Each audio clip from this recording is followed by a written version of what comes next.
OLE META, OLE META, OLE META láti ọwọ́ Wálé Rasaq, OLE META. Ẹ káàbọ̀ sórí Àṣeyọrí TV. A kí gbogbo ẹ̀yin olólùfẹ́ wa tí ẹ̀ ń wò wá lọ́jọ́ tòní, gbogbo ẹ̀yin subscribe wa, ẹ̀yin followers wa, gbogbo yín là kí pátápátá lórí social media wa ní Facebook, Twitter and Instagram and YouTube here. Gbogbo yín la dúpẹ́ lọ́wọ́ yín fún àfọwọ́sowọ́pọ̀ yín lórí ìkànnì yìí níbi tí a ti máa ń gbé oríṣiríṣi àwọn sinimá yẹ̀wò. Lọ́jọ́ tòní a fẹ́ sọ̀rọ̀ nípa sinimá kan èyí tí yóò mì gbogbo ìlú Nàìjíríà, ẹ̀jẹ̀ sọ wípé tí ó mì gbogbo àgbáyé kẹ̀kẹ́. Kí lorúkọ sinimá yìí? OLE META. OLE META, OLE META, OLE META láti ọwọ́ Wálé Rasaq. Àwọn ni wọ́n kọ́, àwọn ni wọ́n produce, àwọn náà ni wọ́n direct ẹ̀.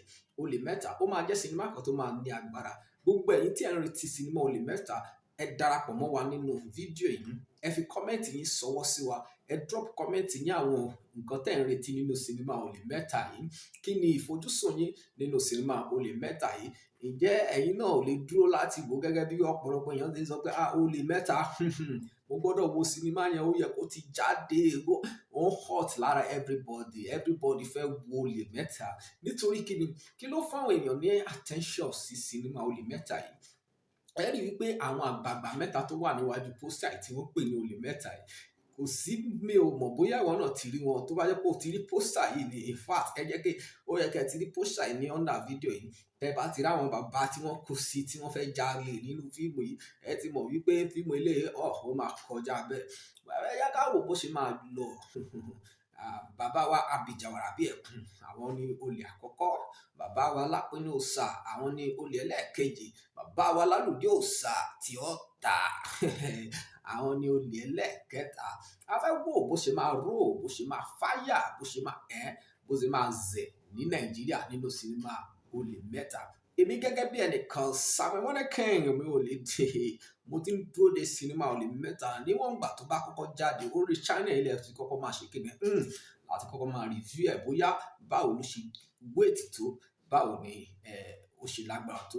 So ìdí tí a fi wà ń bí lọ́jọ́ tòní ni gbogbo ẹ̀yin olólùfẹ́ sinimá, a fẹ́ kẹ́ ṣe kíni, kẹ́ bá wa comment sábẹ́ fídíò yìí. Kí ni ìfojúsùn yín? Kí ni àfojúsùn yín lórí sinimá tó ń bọ̀ yìí? Kí ni ẹ ń retí láti ọwọ́ producer yìí?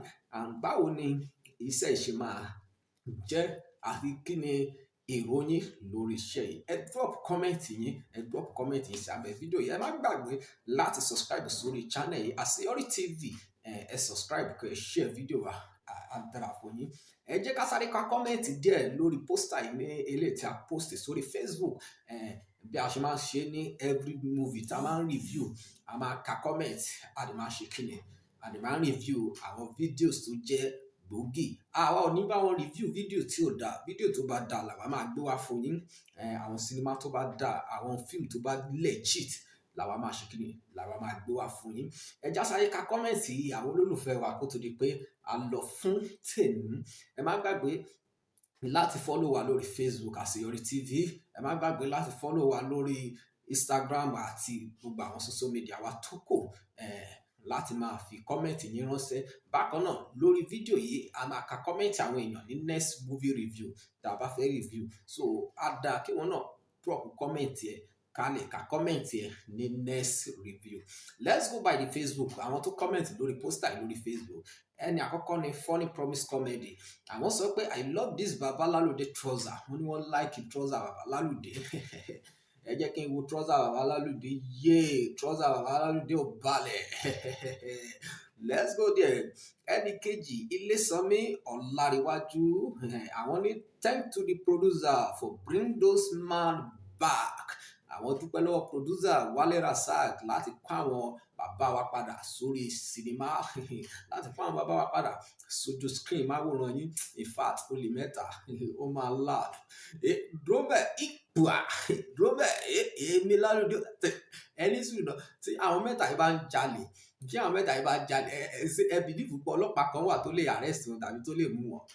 Tí Lalude osaa, Lapini, bàbá Abija tí wọ́n bá ń jalè, ọlọ́pàá wo ló fẹ́ mú wọn? Ọlọ́pàá wo ló fẹ́ mú èṣù lórí ìta? Ó mú wọn tì. Kò sí ọlọ́pàá tó lè mú OLE META. Ọlọ́pàá tó máa mú wọn, a fẹ́ wo ibi tó máa gbà yọ. ọlọ́pàá tó máa mú àwọn bàbá yìí máa ní agbára díẹ̀ sà. So nǹkan tá à ń sọ náà nìyẹn, ọlọ́pàá tó máa mú ó máa lágbára, olè mẹ́ta ó máa láàdù gan. So ọlọ́pàá tó máa mú èṣù lórí ìtàkùn tí sí, ọlọ́pàá tó máa mú olè mẹ́ta àti rè. A fẹ́ wo bó ṣe fẹ́ ṣẹlẹ̀, a fẹ́ wo bó ṣe fẹ́ lọ, a fẹ́ wo bó ṣe fẹ́ zẹ̀ sí nation yìí. Ẹ jẹ́ ká tẹ̀síwájú nínú àwọn kọ́mẹ̀ntì àwọn ènìyàn. Engineer Ọ̀dẹ́yẹmí Adékúnlé àwọn sọ wípé let's talk about this movie later. Abeg, who help Baba Lalude sew his trouser? Ó ti gẹ́ kó gbogbo ní trouser Baba Lalude lẹ̀ ń rí, trouser Baba Lalude lẹ̀ ń rí wò. Rí nǹkan míì, trouser Baba Lalude náà ni ẹ fi bàbá lẹ̀ náà. Ẹ wo trouser àwọn tó kù náà, ṣé trouser la fi okay now. Let's go by the another comment, which is Alhaji Omegold. Wọ́n ní when Pastor Adeboye said 2024 is going to tough, everyone is large. This is one of the example.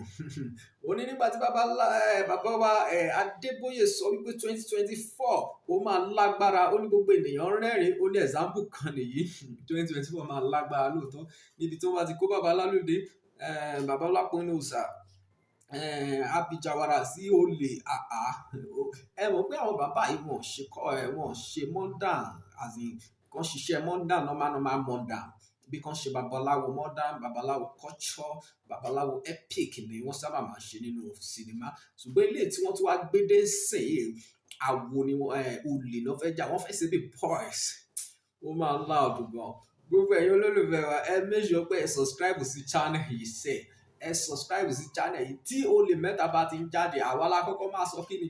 Àwa la kọ́kọ́ máa sọ fún yín pé ẹ wo ó ti jáde kẹ́ ẹ lọ wò. So tó o bá fẹ́ miss ẹ̀ rárá, tó o bá fẹ́ dọ́ọ̀lù ẹ̀ rárá, make sure you subscribe to this channel, that's it. Tó bá subscribe sí channel wa, enjoy ẹ̀ wá gbá.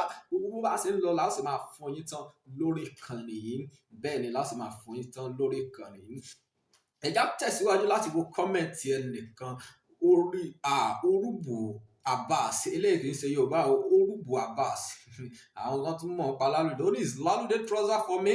I guess they use one of these babalawo trouser materials to consume this shoot.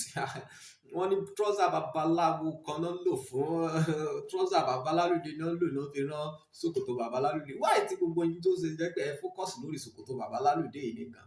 Kí ló ṣẹlẹ̀ gọ́gọ́gọ́? Ẹ jẹ́ ká padà lọ wo ṣòkòtò Baba Lalude. My editor bá mi gbé ṣòkòtò Baba Lalude sí, jẹ́ ká wo bó ṣe rí ń bẹ̀ yẹn.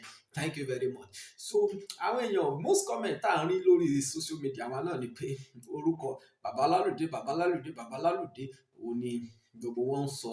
Ṣòkòtò wọn yẹn lẹ́sàfẹ́ wò. Ẹ farabalẹ̀ kí Olè Mẹ́ta jáde, ẹ máa rí wò. Ẹ já ká comment ẹnìkan sí Oyíndàmọ́lá Ìfẹ́adé.